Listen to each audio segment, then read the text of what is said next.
Hello, everyone, and welcome to my Fire Realm Echoes ETC playthrough. I'm USS Gordon Captain, here with... Typhoon Carter as your guest commentator for this run for this episode. So, here we begin Celica's route. Celica's route is essentially a completely different game, stapled onto the same game system as Alm's route.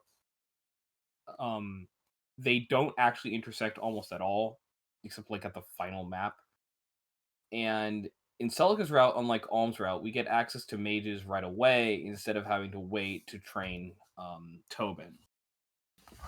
So we gave 3 Prairie Wells to May, who will be our main mage. We have 2 mages, May and Boey. May has better attack stat and better speed, but lower defense. Boey has better luck and defense, but worse offensive bases. A run that uses Boey would rely on Bowie's shaky hit rate. Sorry, Bowie's shaky growth. But a run that's dependent on May is dependent on May's shaky survival. So either way, you're going to be having a unit that's somewhat shaky. However, these are the only units in this game that can actually one round anything. At least for now, anyways. We also have Celica, who is, well, the lord of this route. Celica, it has the best bases, actually, and also has access to magic, just like May and Bowie, but her main problem is that she is stuck using swords on enemy phase, as her sword kind of sucks and doesn't really do sufficient damage to, like, kill in a route-heavy game. And we also have Jenny. Now, Jenny is the primary healer of Celica route, and she does need to get some kills, but her window to get physic, which is very important for Celica route, is fairly lenient for the meantime, and we have plenty of opportunities to get her there eventually. Yes. Jenny is going to be our secondary target of experience. Celica is going to be our third target of experience. Celica actually wants to learn Seraphim before the Necro Dragon fight. Bowie isn't going to be necessary to do anything in particular. He wants to learn Shove, which is an item we won't get for a long time. And instead, we're going to be mostly focusing on training up May. Now, May here at the top has a chance of death in the next turn, which is annoying because obviously we can't prevent that, but we will be able to prevent this using some pretty advanced tactics known as turn wheels. If it weren't for the fact that we have access to turn wheels, I would not be using May. I would be using Bowie. But because turn wheels are a thing, it lets me rely on strategies which only have like a 90% chance of success because while 10% of the time events with a 90% chance of happening fail, it's not necessarily the probability that it fails twice is like 1%, and then you have to factor in, and then you have 4 turn wheels, so it's like somewhat limited save states. As we Rip saw my there, May died.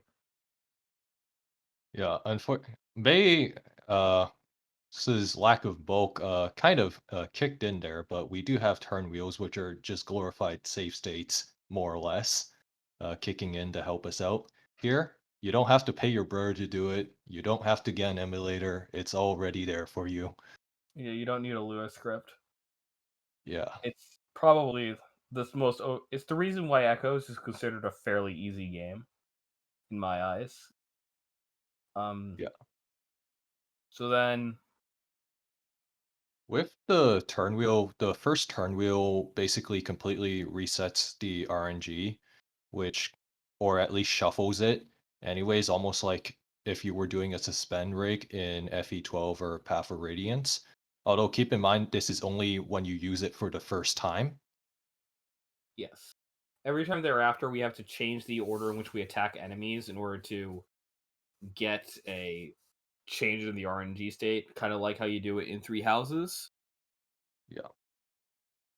So here we rigged the miss, but we didn't hit, unfortunately, so we have to re-rig this turn again. So May has a 80 accurate fire, which means that she has 90.14% chance of hitting, and because of the way Fate's RNG works, and then that zombie has a 28 displayed hit, and enemies' hit rates in this game are when it's below 50%, the hit rate is equal to the displayed hit. So 28% of the time, the 28 hits. All right, so now we're on to the second map, which is A boat map. We also get a new unit in Saber, who is a fairly fast mercenary. He's your prototypical speedy mercenary who's got double, all that thing, all that shtick, except he uses his sword, so he doesn't quite one round enemies, which is rather unfortunate. yep. Saber also suffers from the exact same problem Celica does of not using using a sword. Saber's main advantage compared to Celica is he has one more attack, but Celica's main advantage is that she uses magic on player phase, making her a way better combat unit overall.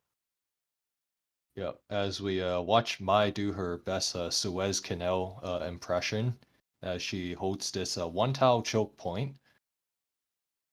Yeah. The key thing for May here in this map is that she doesn't actually have enough HP to survive in one round all these brigands. So we need to use other units to tank in front of May, like Saber here, in order to get her to keep her safe. We also need to do things like heal her with Jenny, which also will continue to the trend of keeping May safe from danger. And we also will try to like pull a little bit of aggro to prevent enemies from attacking May. So a bunch of different strategies which are designed to run around May's bulk problem because May's bulk is really, really bad. So on this final turn, we have to get the boss over to May, and the best way to do that is just to have May sit there, and May will one round the boss easily, assuming that she gets to combat. Here we need to feed this kill to Jenny because any experience Jenny can get is vitally important. If you don't give this EXP to Jenny, Jenny actually gets to 1.99 EXP at the end of this this map instead of better than that, and it's typically better to just get Jenny promoted or levels as quickly as possible. And as May just convincingly one round stat brigand boss that is 2-2 cleared in 4 turns. 3 turns. Fuck.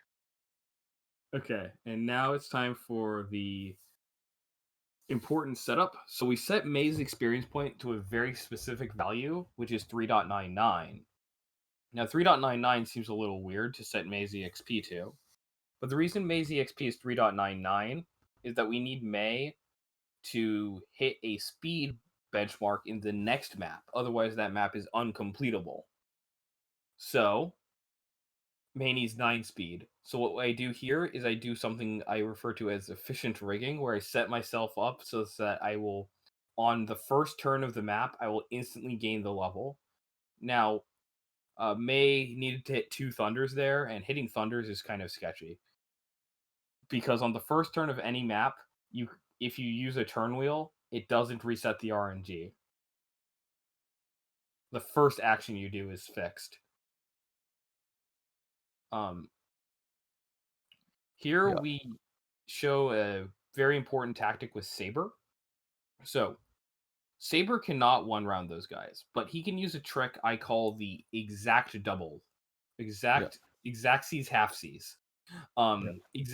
The way that works is that if you exactly do half damage to an enemy, that enemy will not activate heal AI and will instead They'll not. instead aggro and kill themselves into Saber. Saber's movement also had to be specific in order to prevent the archer from going the wrong way, per se, and going towards our main party. Yes. Sabers importantly needs to do this because May's bulk is bad, as I mentioned previously, and May would not be able to survive this huge onslaught of brigands.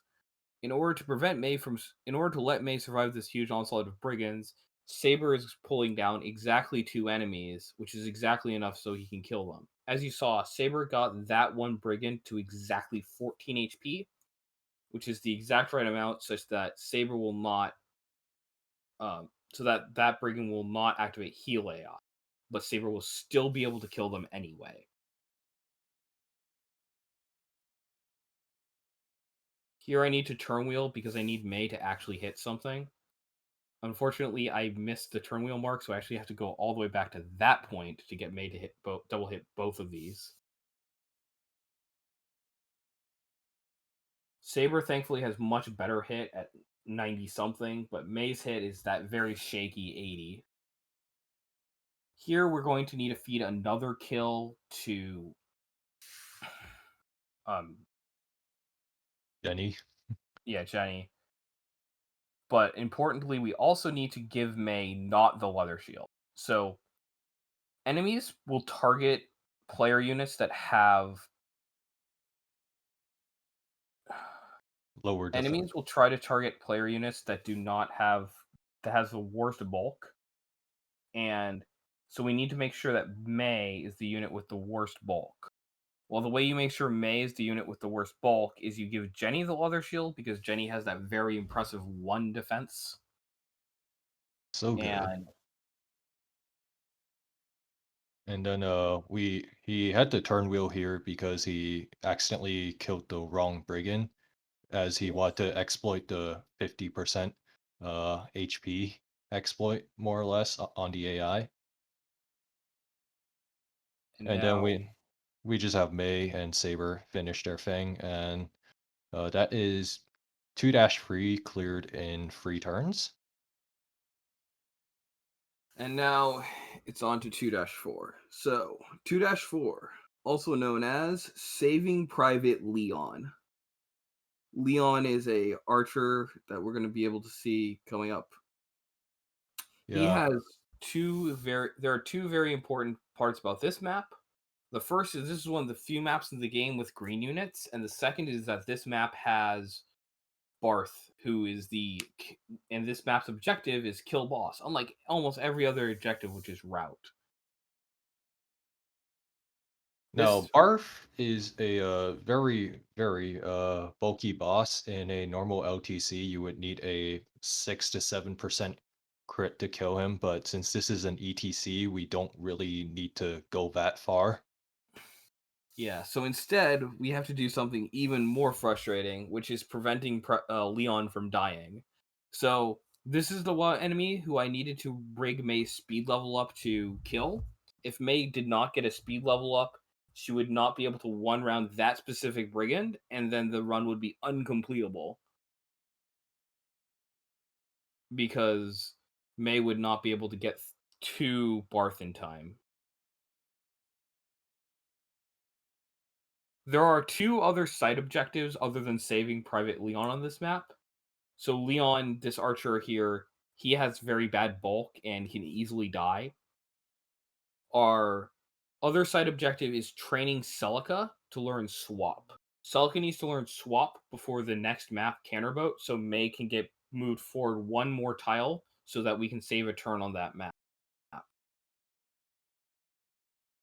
Now, Leon also has 2 other companions helping him out, or at least trying to help prevent Leon from dying as quickly, per se.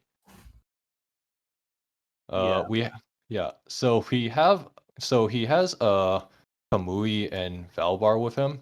Now Valbar is your prototypical slow, bulky armor knight who won't really be doubling and he basically doesn't really have good move.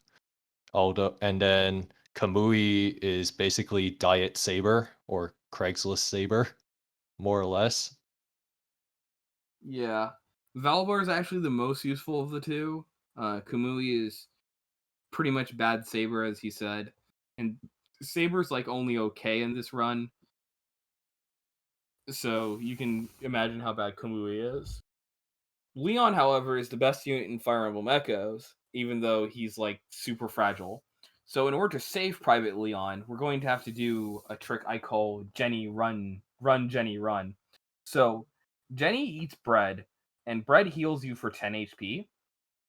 Bread is also the only provision in the game which has multiple uses. So Jenny's going to keep running forward to get to Leon's position, and as Jenny runs forward, she'll eat bread, and as she eats bread, she'll keep herself alive until she gets to Leon.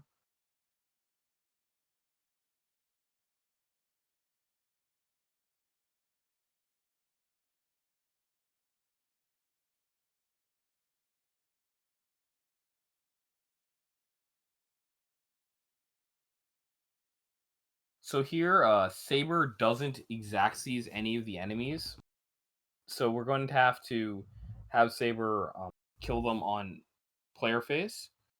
Also important to note here is that Celica is learning swap, and she needs to keep the leather shield on her. So we need to make sure that Saber fights as few enemies as possible during enemy phase, so that Celica can get enough fights in in player phase and enemy phase to get the 5 prerequisite combats needed to learn swap before the next chapter. Saber is a pseudo XP thief in this regard.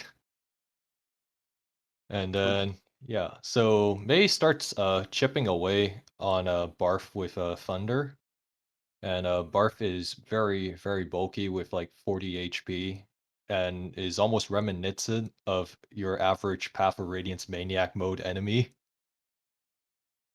Yes. Um May is going to require 3 attacks to kill Barth, and so every other unit is not going to really be able to contribute at all to the killing of Barth. Instead, they're going to be mostly investing in self-improvement and getting themselves enough levels to get promotion bonuses, or getting enough exp, or getting enough combats to to hit various thresholds.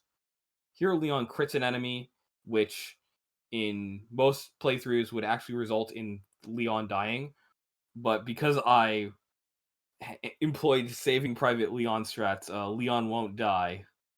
And Leon utilizes retreat AI, sort of, from the looks of it. Unfortunately, yeah, unfortunately that doesn't help him. But Jenny here, the hero of the map, comes in and heals Leon.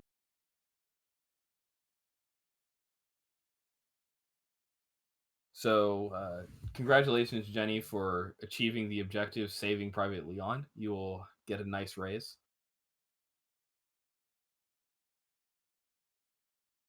And now And May has to kill Barth. One of the issues is that May's hit rates aren't very good on Barth. She has a 78.87% chance of hitting Barth, and she needs to hit him 3 times.